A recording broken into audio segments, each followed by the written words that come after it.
চারটা জিনিস সৌভাগ্যের লক্ষণ, এটা যদি পাও খুব ভালো। কয়টা? সবাই বলেন কয়টা?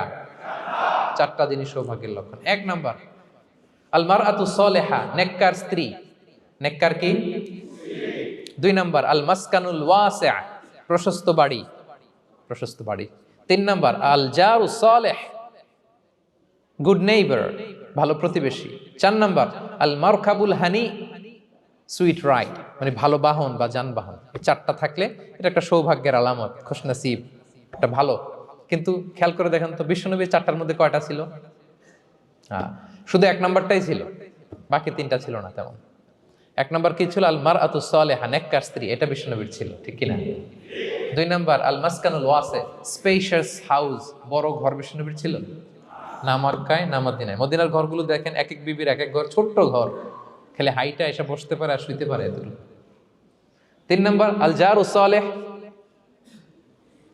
ভালো প্রতিবেশী ছিল। মক্কায়ও না মদিনায়ও। মদিনায় গেলেন, আশেপাশে ইহুদিরা থাকতো, বনু কাইনুকা, বনু কুরাইজা, বনু নাদির। তাদের ষড়যন্ত্রে একটা রাতও শান্তিতে ঘুমাইতেই পারে নাই।